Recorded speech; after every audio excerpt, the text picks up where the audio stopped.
사랑하는 마동의 하늘 가족 여러분, 예수님이 부활하셨습니다. 우리 옆에 분들하고 인사해 볼까요? 예수님 부활하셨습니다. 한 번 더 인사하겠습니다. 기쁨 충만하세요. 네, 기쁨 충만하세요. 인사할 때는 웃는 거예요, 여러분. 우리 한 번 더 웃는 얼굴로 기쁨 충만하세요. 좋습니다. 예수님 부활이 우리 부활이 되고 예수님의 다시 사심이 우리의 다시 사심이 되어서 우리가 고난을 이기고 슬픔을 이기고 기쁨으로 승리하는 귀하고 복되고 아름다운 우리 마동의 하늘 가족들 되시기를 주님의 이름으로 간절히 축복합니다. 오늘 예수님께서 부활하신 이 사건은 단순히 빈 무덤, 그리고 예수님이 육신적으로 부활하시고 그의 상황이 나아졌다는 데에 머물지 않습니다. 온 우주를 다스리시는 왕으로 등극하시는 왕의 대관식이 바로 이 부활주일이라는 거예요. 온 우주의 권세를 다 이제 얻으시고 부활의 첫 번째 열매가 되시며 부활의 산소망이 되시고 우리의 모든 인생을 책임지시는 그 위대하신 예수님의 대관식에 여러분 기쁨으로 동참하게 되시기를 다시 한번 주님의 이름으로 간절히 축복합니다.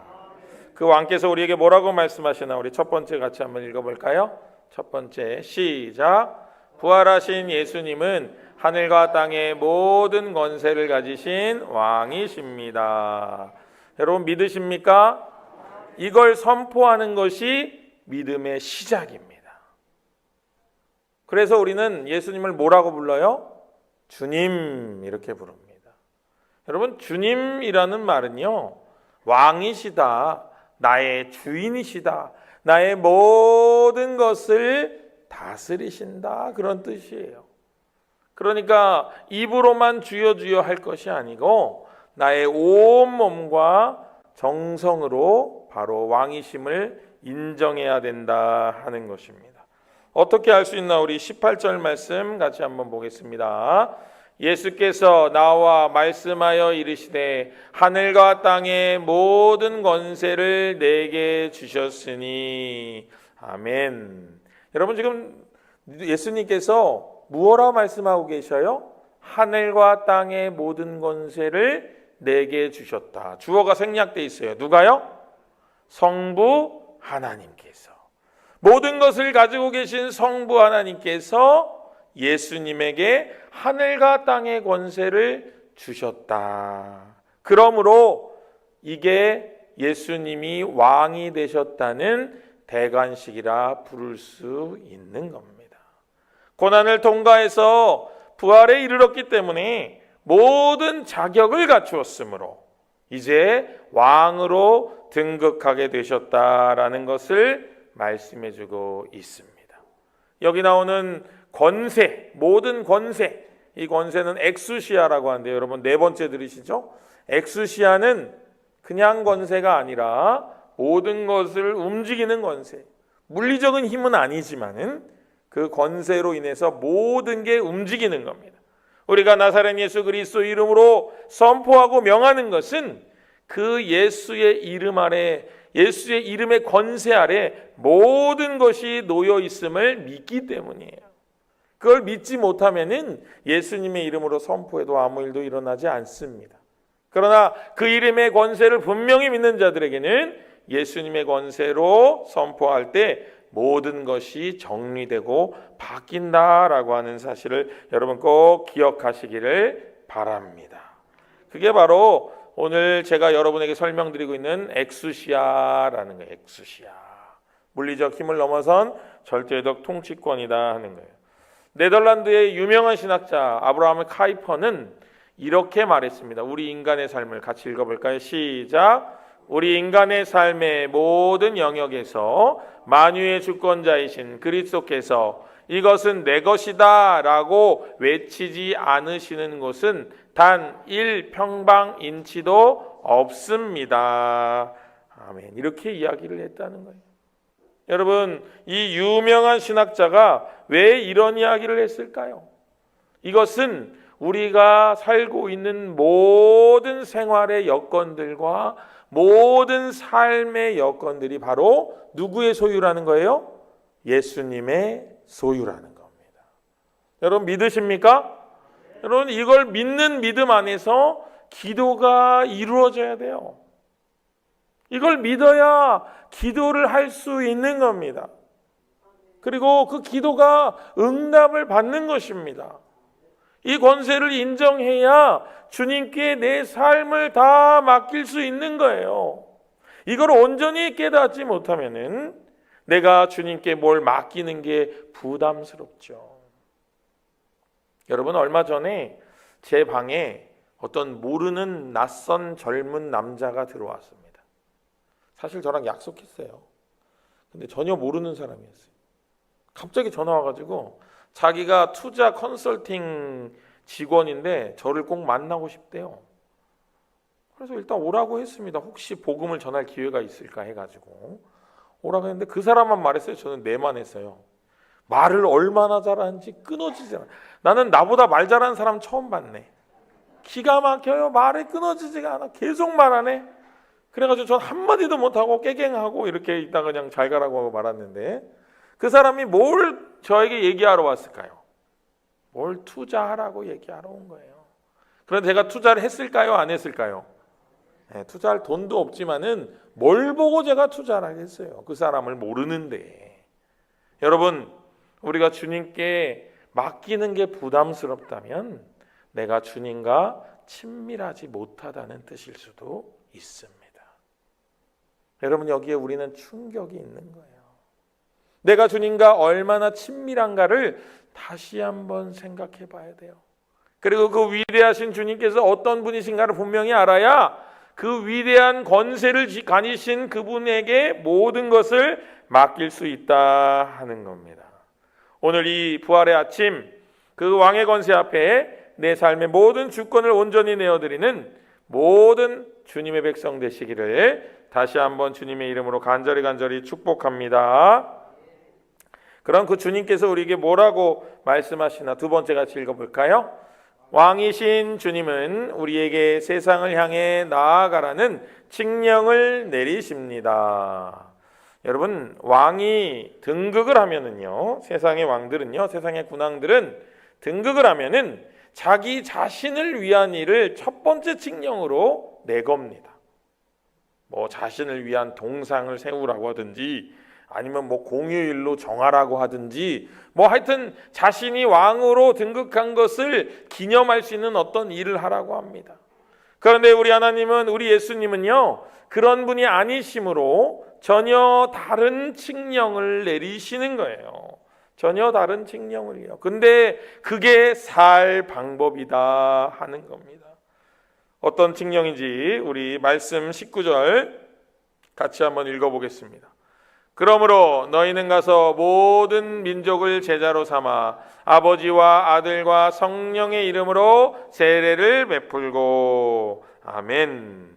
여기 다른 것들은요 다 분사형인데 단 하나만 동사로 이 문장 전체를 받아주고 있습니다. 그게 바로 뭐냐면은 제자로 삼아라는 말이에요. 제자로 삼아. 헬라어로 마데티우 사테라고 합니다. 마데티우 사테. 제자를 삼으라는 거예요. 여러분 누구의 제자를 삼으라는 겁니까? 예수님의 제자를 삼으라는 거예요. 그거는 왕이니까 그냥 그를 따르는 것이 아니라 선생을 사랑하고 선생을 기뻐하는 제자가 되도록 해라 하는 겁니다. 여러분 제자가 되게 하려면은요, 우리가 제자를 삼으려면 우리가 먼저 뭐가 돼야 돼요? 우리가 먼저 제자가 돼야 됩니다. 우리가 제자가 아닌데 어떻게 다른 사람을 제자로 만들 수 있겠어요? 그 길을 가보지 않았는데. 골프를 한 번도 안 쳐본 사람이 어떻게 골프를 가르칠 수 있습니까? 요리를 한 번도 해보지 않은 사람이 어떻게 요리를 가르칠 수 있습니까? 그러므로 이 명령은 우리가 먼저 제자 될 것과 세상으로 나가 많은 이들을 그리스도의 제자로 삼아 그들의 삶에 소망이 넘치도록 살아갈 수 있도록 도우라는 말이 되는 거예요. 여러분, 디트리히트 보네퍼 목사님이 있습니다. 그 목사님은 나를 따르라라고 하는 그의 저서에서 이렇게 말했습니다. 그리스도께서 사람을 부르실 때 그는 와서 죽으라고 명령하시는 것이다. 값싼 은혜는 교회의 치명적인 원수다라고 말하셨어요. 여러분, 그의 제자가 되는 삶은요, 그를 위해 생명을 버리는 삶입니다. 여러분, 믿으십니까? 예수님을 위하여 생명을 버리는 자가 제자된 자다 하는 거예요.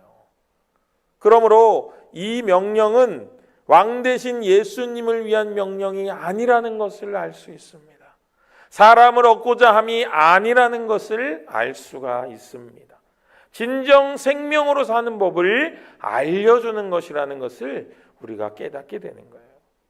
그런데 이 디트리히트 보네퍼 목사님이 값싼 은혜라고 한 것은 무슨 뜻이 있을까요? 여러분, 화면에 세 가지로 정리되어 있죠? 우리 세 가지 같이 한번 읽어볼까요? 회개 없는 용서. 시작. 회개 없는 용서, 훈련 없는 세례, 고백 없는 성만찬, 십자가 없는 은혜, 100가지 불이 없는 삶을 의미하는 겁니다. 여러분, 은혜가 물론 하나님의 전적인 공로로 우리에게 주어지는 것은 맞지요. 우리가 그러나 씨를 뿌려야 열매를 거둘 것이 아닙니까? 씨도 뿌리지 않으면서 어찌 열매를 거둘 수 있습니까? 아무것도 뿌리지 않는 자는 아무것도 얻을 수 없다는 것이 바로 하나님의 일반 은총입니다. 일반 계시예요. 뿌리지 않는 자는 거두지 못한다. 우리는 횡재를 원합니다. 우리는 아무것도 하지 않아도 얻어지는 것을 원합니다. 그것은 이성의 관계예요, 여러분. 하나님의 법이 아닙니다. 하나님의 법은 수고하고 대가를 치르는 자에게 더 얹어주시는, 요한복음 1장에 나오는 것처럼 은혜 위에 은혜를 베푸시는, 그것이 바로 하나님의 은혜입니다. 회개는 하지 않으며 주님께 용서만 받기를 원하는 자, 아무 고백도 없이 성만찬에 참여하는 자, 고난 없이 십자가 없이 부활에 이르려고 하는 자, 그 모든 것이 다 값싼 은혜다 하는 겁니다. 여러분, 그러면 이 값싼 은혜는 어떤 효과를 우리에게 가져올까요? 기복신앙을 가져오고, 병든 신앙을 가져오고, 성장하지 못하는 신앙을 가져오는 거예요. 교회에 몇십 년 다녀도요, 믿음이 성장하지 않아요. 왜요? 이렇게 값싼 은혜만 누려왔기 때문입니다. 값싼 은혜만. 그러면 값비싼 은혜는 뭘까요? 여러분, 같이 한번 읽어볼까요? 세 가지. 나의 자아를, 시작. 나의 자아를 십자가에 못 박음. 만왕의 왕의 명령에 대한 철저한 순복. 주님의 뜻을 따르는 급진적 제자도가 우리에게 필요하다는 거예요. 여러분, 씨앗을 땅에 심었습니다. 그런데 이 씨앗이 무슨 생각인지 끝까지 버티는 거예요. 썩지 않는 겁니다. 그러면 싹이 날까요? 안 날까요? 싹이 나지 않습니다. 씨앗이 땅에 떨어져 그 땅의 대지의 품에 자신을 온전히 내어 맡기고 나는 이제 죽어야지 할 때 그 씨앗이 썩어지고 거기서 움이 트고 싹이 나고 새로운 존재로 탈바꿈하게 되는 겁니다. 이게 바로 영적인 원리입니다. 우리가 우리의 가진 이성과 우리가 가진 주장과 우리가 가진 생각 그대로 머물러 있으면요, 아무것도 바뀌지 않아요. 그런데 우리가 주님 앞에 우리를 온전히 맡기고요, 우리가 변화되기를 소망하며 주님이 나를 바꿔가시기를 바라면은 우리가 달라지는 겁니다. 여러분, 오늘 부활하신 예수님을 한번 바라보세요. 여러분, 예수님이 십자가에서 내려올 능력이 없어서 거기 계셨던 게 아닙니다. 여러분, 바다를 잠잠케 하고 죽었던 이를 살리시는 그가 그 일을 못하실 리가 없어요. 그러나 예수님이 그 자리에 끝까지 참고 계셨던 것은 하나님의 뜻을 이루기 위함이었다는 거예요. 그걸 위해 자신의 죽음을 담대히 받아들이는 겁니다. 그리고 아버지의 뜻을 이루는 겁니다.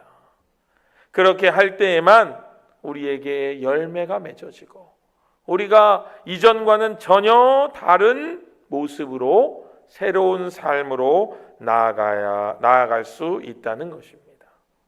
여러분, 그런 의미에서 오늘 예수님께서 우리에게 주시는 왕의 칙령은 가벼운 권면이 아닙니다. 자기 자신을 죽이라고 하는 권면이기 때문에 가벼운 권면이 아닙니다. 값을 치르라는 권면입니다. 그러나 이 권면이 그냥 무겁기만 하고 그냥 버겁기만 하지 않은 것은 바로 세 번째 그 원리에 있습니다. 우리 세 번째 같이 읽어볼까요? 왕이신 주님은 사명을 감당하는 우리에게 영원한 동행을 약속하십니다. 아멘.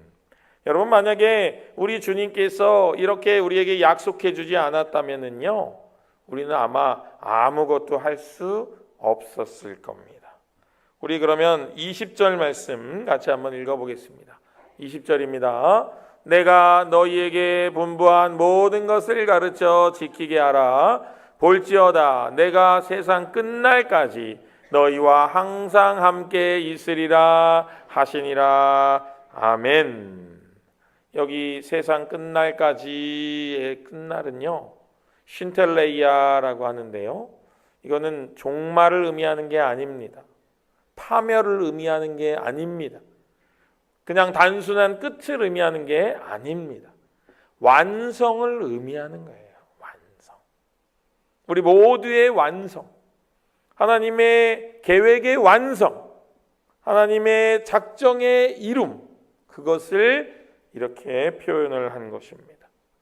여러분, 쉰텔레이아는 막연한 두려움과 세상의 종말이 아닙니다. 거기서 끝나는 것이 아니에요. 시간이 끝날 때까지 연결되는 영광스러운 완성에 기인하고 있다는 겁니다. 그러면 이 쉰텔레이아가 우리에게 주는 은혜가 뭐예요? 그 완성까지 누가 우리와 함께 하신다고요? 예수님이 우리와 함께 하신다. 한번 따라해 볼까요? 예수님이 우리와 함께 하신다. 그게 왜 위로가 될까요? 앞에 살펴봤잖아요. 그분이 뭘 가지셨으니까요? 하늘과 땅의 모든 권세를 가지신 분이 나와 함께 하니까요. 여러분, 일부 예배 마치고 우리 어린이들에게 내려갔습니다. 오늘 부활주일이므로 같은 본문 같은 내용 설교합니다. 우리 아이들에게 물어봤어요. 얘들아, 엄마 아빠 손잡고 어딜 가도 무서운 게 없지? 그랬더니 네, 그래요. 여러분, 엄마 아빠 손잡고 가는 아이는요, 무서울 게 없습니다.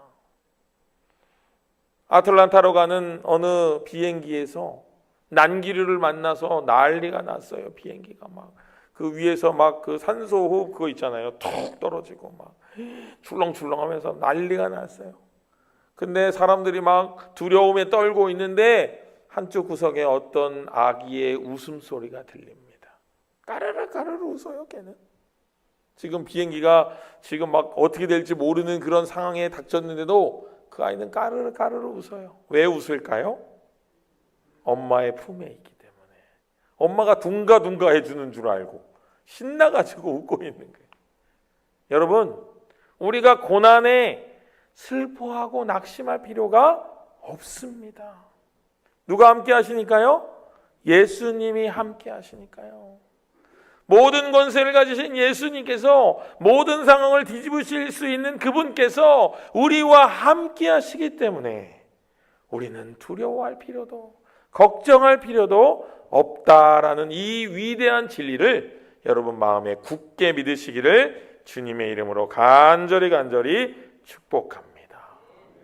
아프리카 선교의 아버지로 불리는 데이비드 리빙스턴 목사님이, 선교사님이 어느 날 밤 원주민들의 습격을 두려워하던 밤이 있었습니다. 너무나도 두렵고 떨리는 마음에 그 그가 기도를 하고 말씀을 읽었습니다. 말씀을 읽다 보니 그 마지막 말씀이 뭐였냐면 오늘 우리가 읽은 마태복음 28장 20절의 말씀이었습니다. 볼지어다 내가 세상 끝날까지 너희와 항상 함께 하리니. 이 말씀을 읽는 순간 그가 마음에 가지고 있었던 두려움과 공포가 밀려나갔습니다. 그는 무릎을 탁 치며 그의 일기장에 이렇게 기록합니다. 이것은 가장 거룩하고 명예를 철저히 지키시는 신사이신 주님의 말씀이다. 이것으로 끝이다. 그렇게 적었어요. The end 이렇게 적었어요. 그렇게 하고 펜을 딱 놓고 일기장을 탁 덮고 자기의 침상에 가서 그 어느 때보다도 평안하게 단잠을 잤다 하는 이야기입니다.